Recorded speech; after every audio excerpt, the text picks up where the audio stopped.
¿Podría Donald Trump ser enjuiciado después de las próximas elecciones intermedias? Después de todo lo que ha pasado con el tema migratorio, después de tanta violación a los derechos humanos.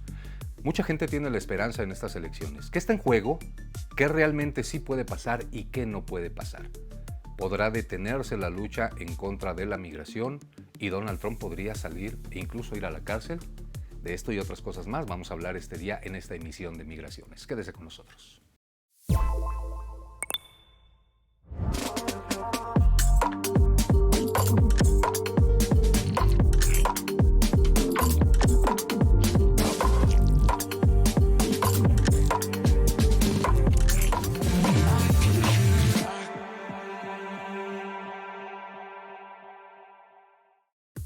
Las elecciones intermedias se acercan cada vez más allá en los Estados Unidos.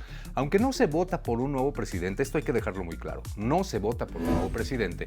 Lo que suceda en las urnas sí va a transformar drásticamente la capacidad de gobernar de la administración actual de Donald Trump y también va a fijar el rumbo del país en materia de derechos humanos y de migración. Otros temas también, economía, las guerras, todo tiene mucho poder, pero el día de hoy nos llama la atención el tema de la migración. ¿Qué va a pasar con esto? Hay algunas preguntas clave en el tema electoral. ¿El presidente Donald Trump dejaría la Casa Blanca si gana la oposición? ¿Qué pasa con el presupuesto del ICE y las redadas? Y también, ¿por qué se vuelve a hablar de un fraude electoral? Estas dudas el día de hoy las vamos a solucionar y le vamos a dar un poco más de información para que usted pueda tener un contexto general de lo que se juega en las próximas elecciones intermedias.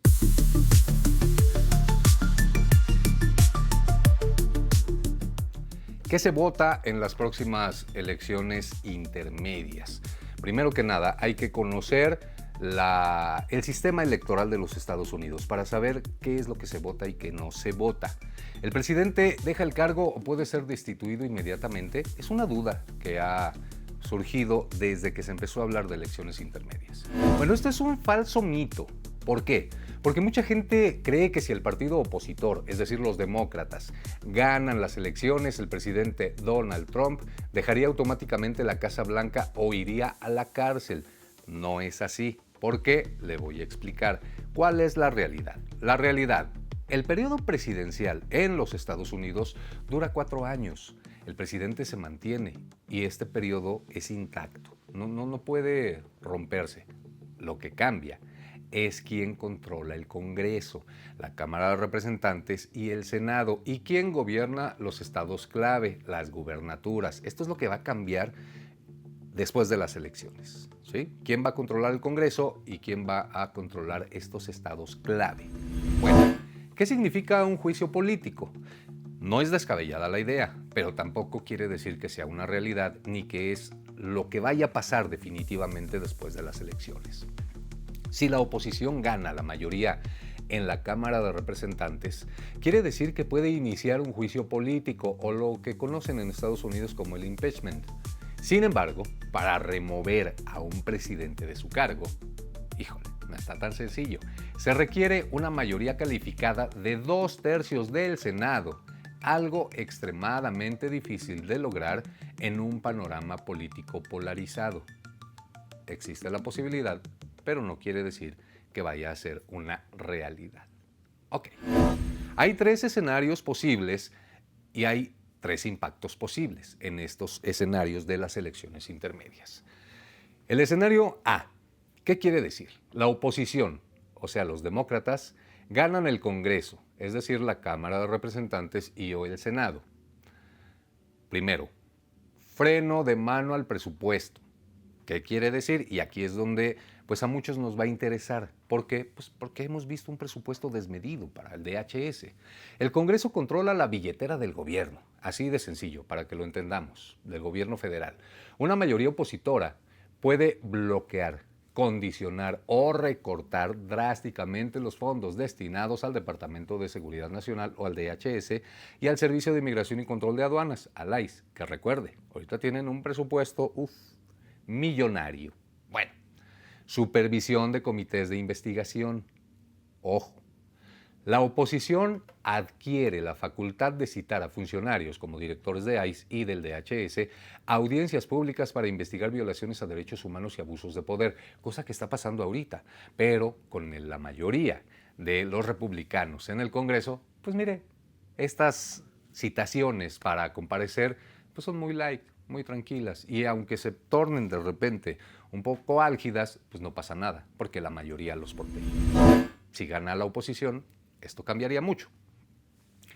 El escenario B, la oposición gana gubernaturas clave. Aguas también con eso para el partido del presidente, porque los gobernadores controlan las fuerzas estatales de seguridad y la aplicación de leyes locales.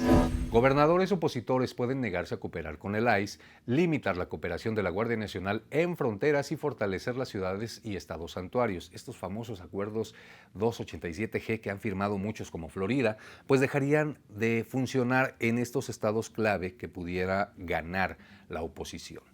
El escenario C es que el partido del presidente, o sea, los republicanos, retengan o amplíen su mayoría. Puede pasar, no se confíe, puede pasar. Y entonces habrá luz verde total para consolidar el programa de deportaciones masivas, aumentar fondos para el muro allá en la frontera, militarizar e impulsar las reformas legislativas aún más restrictivas para el asilo y la migración legal. Estos son los escenarios que pudieran pasar en las próximas elecciones intermedias. Pero, ¿qué pasa con el tema migratorio, el ICE y los derechos humanos? Vamos a continuación con este tema.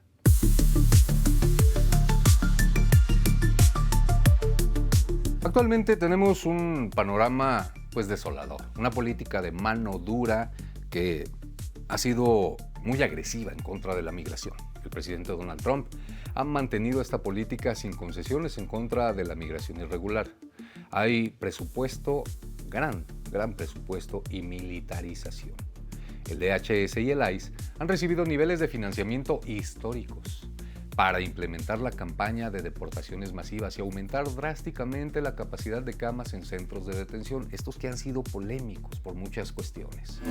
Las redadas con consecuencias fatales, no se nos puede olvidar, siempre tenemos que tener en mente y recordar que hasta el momento han muerto varias personas a manos de agentes de ICE en estas redadas.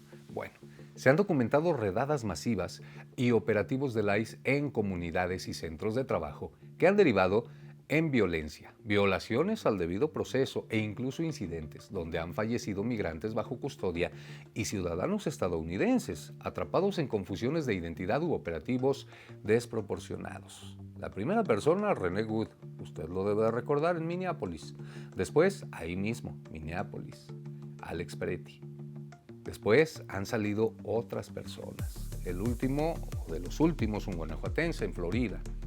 Otras personas baleadas. Y esto ha sucedido sin que, mire, nadie haga nada, absolutamente. Pareciera que hay una total impunidad en el actuar de los elementos de ICE, que por cierto no cumplen con lo que dice la ley. Que la ley dice que se tienen que identificar, que no pueden traer el rostro cubierto y ellos, pues el Departamento de Seguridad Nacional, el ICE como agencia, pues mantienen la retórica de que esto pondría vulnerables a los elementos de seguridad y que la gente podría tomar represalias en contra de ellos y sus vidas podrían correr peligro. Sin embargo, la pregunta aquí, y es una pregunta muy válida, ¿hasta dónde llega mi derecho a defender mi integridad? Y si ese derecho a defender mi integridad, que no está tan violentada, me da derecho a quitarle la vida a otra persona, y después de quitarle la vida decir que era un terrorista doméstico, y después de quitarle la vida decir que no importa, y después de quitarle la vida decir que era una persona que estaba en contra del gobierno y por eso pues perdió la vida. Esas son preguntas que mucha gente se hace. Bueno, ¿qué pasará con las denuncias de violaciones a derechos humanos y el informe de la Comisión Interamericana de los Derechos Humanos, que acaba de emitir este informe y acaba de decir que se están haciendo las cosas mal en los Estados Unidos y se están violentando los derechos de las personas? ¿Qué va a pasar? El marco internacional, hay que recordar que organismos multilaterales como la Comisión Interamericana de los Derechos Humanos han advertido históricamente sobre los riesgos del régimen de detención migratoria automática, la falta de un debido proceso y la criminalización de la infancia y las familias.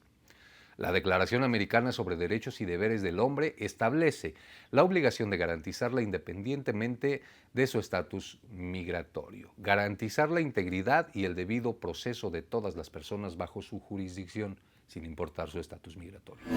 Tomando esto en cuenta, ¿qué pasa si en las próximas elecciones intermedias gana la oposición? Bueno, si la oposición gana, las denuncias por abusos en centros de detención y ejecuciones extrajudiciales, sumadas a las muertes bajo custodia, tendrán una vía de investigación mediante comités del Congreso. Se abriría la puerta para exigir reformas, congelar partidas presupuestarias específicas para el ICE e instar al Departamento de Justicia a que investigue abusos policiales y migratorios. Esto sería el mundo feliz si gana la oposición estas próximas elecciones intermedias. Pero vamos al otro lado de la moneda. ¿Qué pasa si gana el partido oficialista?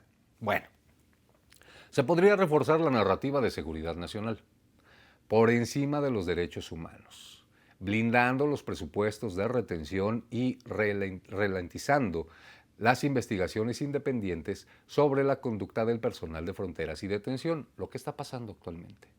Pero, ¿qué está pasando actualmente? Que actualmente se está reforzando esta narrativa. Se está diciendo, no, es que todo es por seguridad nacional, es que son gentes que son delincuentes, que nos están robando, que nos están quitando el trabajo, que lo peor de lo peor ha dicho el presidente de los Estados Unidos, Donald Trump. Pero lo que está también creciendo y creciendo mucho es la impunidad, la falta de transparencia, la falta de rendición de cuentas. En muchos programas aquí en Migraciones le hemos hablado de cómo el ICE ha pasado de cuando pasa o ocurre un incidente dentro de las estaciones migratorias. Anteriormente, el ICE emitía un comunicado de 4 o 5 páginas en las que explicaba completamente paso por paso lo que había pasado con esta persona migrante bajo su custodia. Actualmente, lo que hace ICE es mandar un comunicado de 5 renglones, solamente diciendo los hechos y lo que ellos dicen que vieron cuando llegaron. Es decir, el oficial encargado entró a la celda y encontró al migrante tirado en el piso, llamó a los servicios de salud y el migrante se declaró fallecido por cuestiones pues, que no se conocen.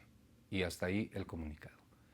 No hay transparencia y no hay rendición de cuentas. Y esto lo está permitiendo el Departamento de Seguridad Nacional. Y esto lo está permitiendo la propia Casa Blanca. Lo está permitiendo la Administración Federal de los Estados Unidos, que es entonces lo que los expertos llaman un crecimiento en la impunidad, la falta de transparencia y la falta de rendición de cuentas.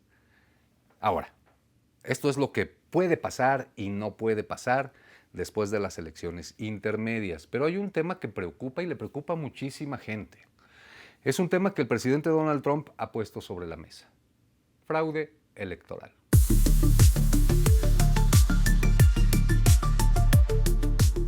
Fraude electoral es un tema que el presidente Donald Trump no ha sacado ahora.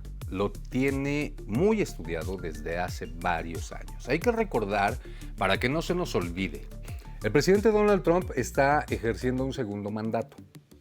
Por segunda vez es presidente de los Estados Unidos. Ya lo había sido y en esa anterior gestión como presidente de los Estados Unidos, sí fue muy agresivo en contra de la migración, sí llamó a los migrantes asesinos, violadores, enfermos mentales y todo lo que usted quiera. Pero no llevó a cabo estas redadas masivas de migración, no hizo esta lucha en contra de la migración porque ya la tenía preparada para un segundo mandato. Sin embargo, cuando termina su gestión, él quería continuar y se postula para un segundo periodo. La ciudadanía norteamericana no estaba muy contenta con lo que hizo Donald Trump en 4 años. Llegan las elecciones y entonces Joe Biden se lanza como contrincante de Donald Trump y gana las elecciones. Gana las elecciones porque prometió muchas cosas diferentes. La mano dura de Donald Trump la ofreció un poco más blanda, era amigo de todos. El tío Joe, lo conocían así en los Estados Unidos. Pues gana las elecciones. No conforme con haber perdido las elecciones, el presidente actual, Donald Trump, empieza a hablar de fraude. Y pasa lo que pasó en enero, no recuerdo el año, me va usted a perdonar, pero la toma del Capitolio. Ciudadanos afines a la ideología de Donald Trump toman el Capitolio reclamando un posible o un supuesto fraude electoral. Se dice, y hubo un juicio respecto a ese tema en el que se demostró que Donald Trump había incitado a la violencia argumentando el fraude electoral en esa ocasión. No pasó nada. Las cosas siguieron. Joe Biden siguió con sus 4 años de mandato. Al final de la administración de Biden hubo algunos problemas de salud que le impidieron pues terminar con la convicción que tenía de reelegirse, porque también se postuló para un segundo mandato, pero pues a media campaña tuvo que renunciar y dejar a Kamala Harris al frente, que era la secretaria de Estado. Bueno, la vicepresidenta. Pues Kamala Harris pierde las elecciones y gana Donald Trump nuevamente. Pero el tema del fraude sigue ahí. Y Donald Trump ha estado hablando de que hubo fraude cuando perdió con Joe Biden, pero ahora está hablando de que habrá fraude en las próximas elecciones intermedias. ¿Por qué un presidente en funciones habla de que habrá fraude? Muchos dicen, ¿le da miedo? ¿Cree que va a perder? Y está ahorita, pues, poniendo sobre la mesa el tema para después decir, perdí, se los dije. Otros más atrevidos dicen que si un presidente habla de fraude es porque él mismo lo está fraguando. ¿Qué pasa? No lo sabemos. Pero vamos a hablar de este tema. En sus discursos recientes y apariciones públicas, el presidente Donald Trump ha vuelto a poner en la mesa un discurso de elecciones amañadas o posibles fraudes dirigidos a las intermedias, haciendo alegatos sobre interferencia extranjera, padrones electorales o voto de no ciudadanos. Él dice que migrantes sin documentos han votado y que eso lo hizo perder la elección anterior ante Joe Biden. Y dice que esto va a pasar nuevamente en las elecciones intermedias. Y para esto pues hay que hacer un análisis político y periodístico sobre lo que ha pasado en la historia. ¿Por qué un presidente en el poder habla de fraude antes de las elecciones? Esta es una pregunta que muchos nos hacemos. ¿Por qué se interesa en eso? Es una estrategia de curación en salud. Bueno, ¿de qué se trata? Sentar la base narrativa para desconocer los resultados en caso de que su partido pierda el control del Congreso o gubernaturas clave. Es lo que yo le decía. Para decir, lo ven, perdimos, pero yo se lo había dicho, nos hicieron fraude, aunque no tenga pruebas. Porque esa es otra, ¿eh? El presidente Donald Trump ha hablado de fraude sin ofrecer pruebas y la muestra más clara es una entrevista que tuvo hace un tiempo en el que una periodista le preguntaba, oiga, usted dijo que hubo fraude en las elecciones pasadas, pero nunca presentó pruebas. Y el presidente se molestó tanto que empezó a insultar a la periodista y abandonó la entrevista sin ofrecer pruebas. Es una salida muy fácil. Decir, es que tú me estás agrediendo con tus preguntas, pero no respondo. ¿Por qué no respondo? Porque tal vez no tengo las pruebas de lo que estoy diciendo. Y si no tengo las pruebas de lo que estoy diciendo y en plena entrevista, en nivel nacional, pues me descubren cómo quedo como presidente de los Estados Unidos. Así es que esto es lo que está haciendo el presidente. Hay una movilización de su base que busca mantener a sus simpatizantes en un estado de alerta continua y desconfianza hacia el sistema institucional electoral. Mucho ojo con este tema, porque el sistema electoral de los Estados Unidos es uno de los más confiables en todo el mundo. Por tradición lo ha sido. No hay, o se dice, no hay lugar a un fraude y mucho menos a la intervención de otros países que tengan algún interés en que gane uno u otro presidente. ¿Por qué? Pues porque se supone, ¿no? Estamos hablando del primer mundo, del país de las oportunidades, del país más desarrollado que no solamente ha desarrollado su economía, no solamente ha desarrollado a su ciudadanía, no solamente ha desarrollado el poder adquisitivo, de los norteamericanos y de muchos migrantes que han llegado a fortalecer esa nación, sino que ha fortalecido y ha desarrollado una democracia que realmente se puede garantizar. Ahora, un presidente en funciones está poniendo en duda esa democracia. El problema, y en lo que no ha pensado, desde mi punto de vista muy personal, en lo que no ha pensado el presidente Donald Trump, es que al poner en duda el sistema electoral de su país, estaría poniendo en duda la manera en la que él mismo llegó a la presidencia de ese país.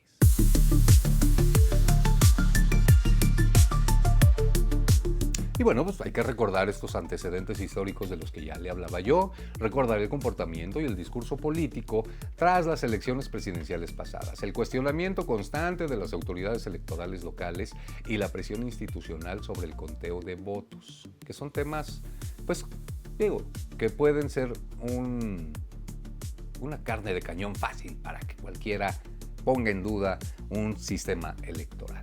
También hay consecuencias democráticas. Generar desconfianza en el proceso democrático debilita las contenciones institucionales y pueden derivar en tensiones sociales y desestabilización política, que es un tema en el que se tiene que poner mucha atención, porque una cosa es poner en duda un sistema electoral y otra cosa es desestabilizar la política de un país, porque pues, es un arma de dos filos. Si se te desestabiliza la política en el país, tu partido también puede salir perdiendo. Entonces, puede salir una nueva fuerza. Hasta el momento hay dos fuerzas grandes. No digo que no haya, sí hay más partidos políticos, incluso candidaturas independientes.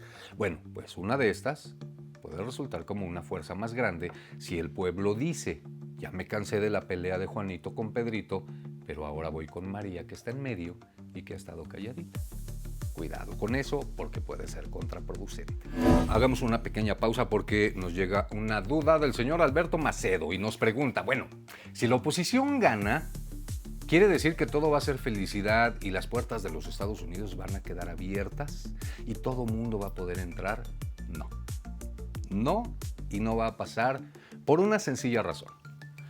También aquí en el programa Migraciones le hemos hablado mucho tiempo y muchas veces de que el tema migratorio en la Unión Americana sí, ya se estaba desbordando.